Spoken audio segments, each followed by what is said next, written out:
Olá, estamos de volta ao SEDUC em Ação. Este é um projeto da Secretaria de Estado da Educação de Goiás. Sejam bem-vindos à nossa aula de História para o 7º ano do Ensino Fundamental. Eu sou o professor Fagner Brandão e hoje nós teremos acessibilidade em Libras com a professora Vanessa Costa. A nossa aula hoje será sobre reformas religiosas à cristandade fragmentada.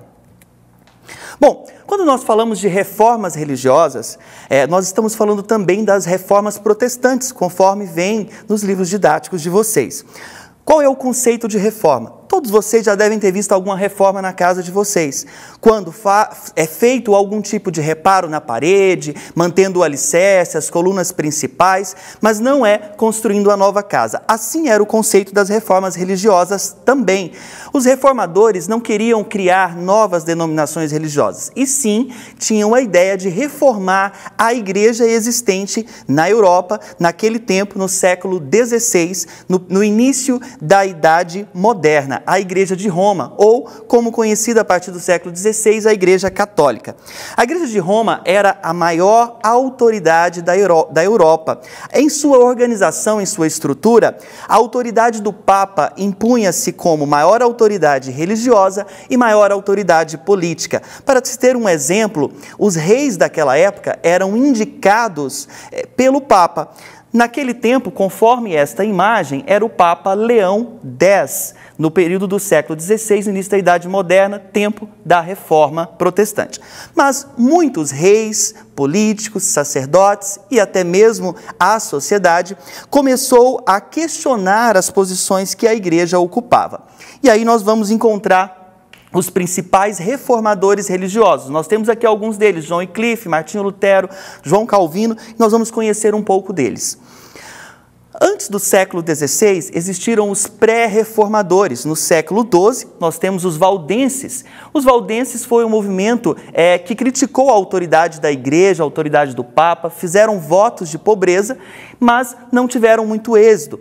E depois, João Wycliffe, no século XIV, que fez críticas ao poder político, aos ensinamentos, e ele atuou na Inglaterra. John Hus, que foi na República Tcheca, fez críticas ao enriquecimento da igreja e às indulgências, século XIV e século XV.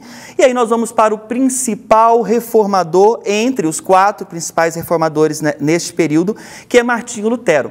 Quando se fala de reforma religiosa e reforma protestante, logo vem à cabeça Martinho Lutero. E vale a dica aí para você que está em casa, assistir o filme de Martinho Lutero.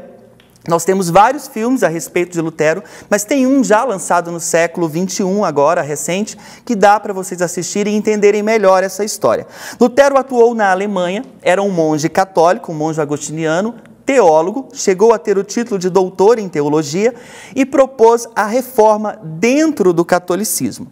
Ele foi condenado no Santo Ofício, na Inquisição, condenado por heresia e teve apoio dos reis, apoio político, para fugir ali e então iniciar o movimento da Igreja Luterana. Primeiro movimento de igrejas da Reforma Protestante foi os luteranos, que ainda existem fortemente até hoje, inclusive no Brasil e em Goiás.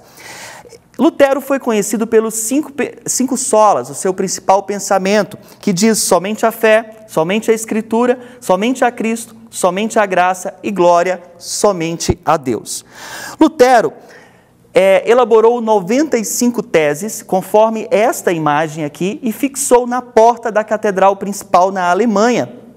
Estas 95 teses, ele marcava os seus principais pensamentos contrários à Igreja de Roma, a Igreja Católica. Entre os seus pensamentos, nós tínhamos a indulgência, que era a venda de perdão pelos pecados, a venda de perdão, onde os padres, os sacerdotes, o Papa, vendia o perdão dos pecados e até mesmo a salvação. O conhecido como simonia, que era o comércio de relíquias sagradas. Isto mesmo, naquela época, mesmo sendo no século XVI, 15 séculos após a morte de Cristo, ainda existiam vendas de espinho da coroa, lascas da cruz de Cristo, e Lutero era contrário a esse tipo de ação da Igreja Católica.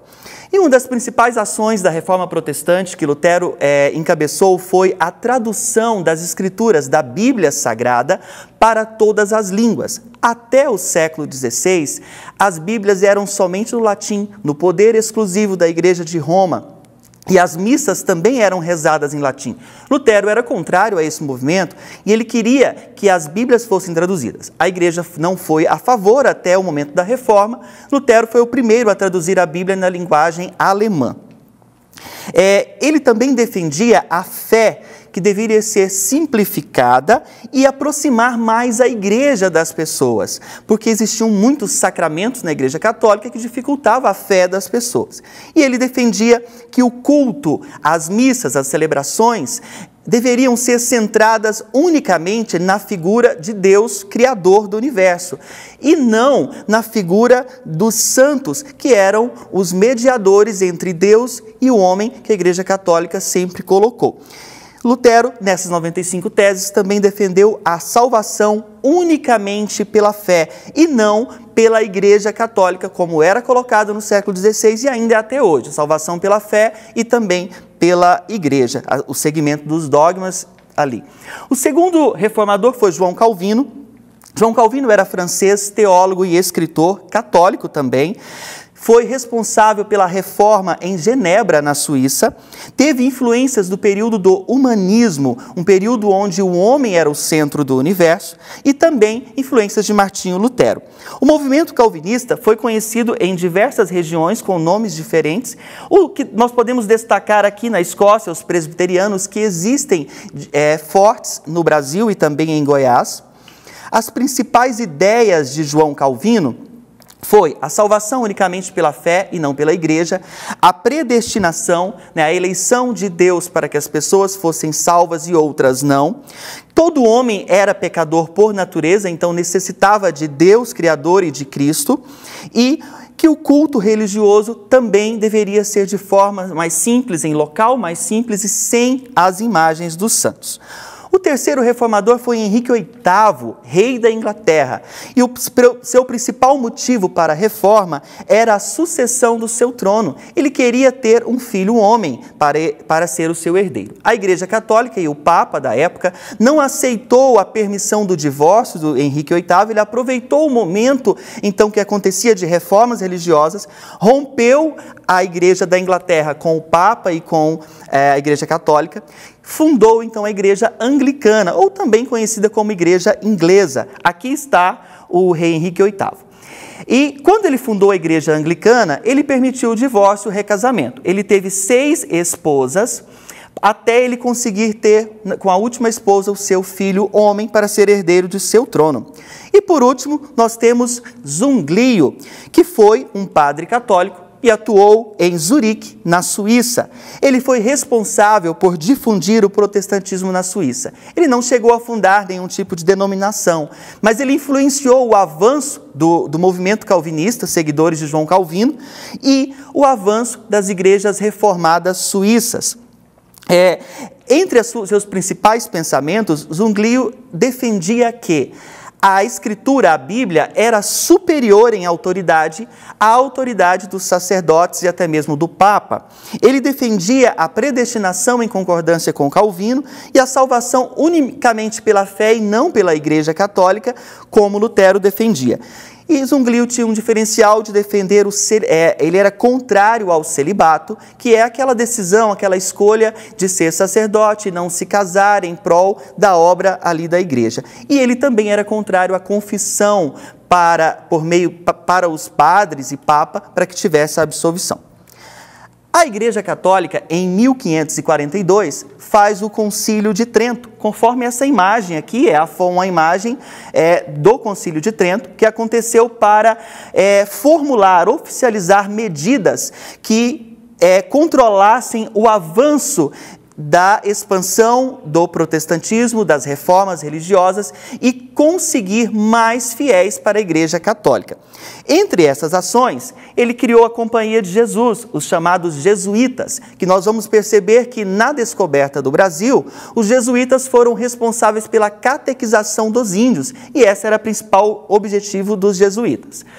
Eles também, através do Tribunal do Santo Ofício, reativaram a Inquisição, com o objetivo de combater as heresias e também as bruxarias. Foi nessa Inquisição que tentaram aí combater e excomungaram, expulsaram Martinho Lutero, assim como os outros reformadores da Igreja Católica.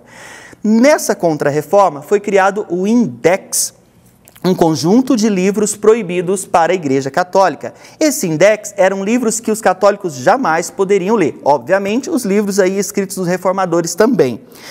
E eles reafirmaram a autoridade do Papa como autoridade infalível. O Papa, para a Igreja Católica, até os dias de hoje, é a representação de Deus no governo da Igreja e a sucessão ali do apóstolo Pedro, o primeiro apóstolo que nós tivemos.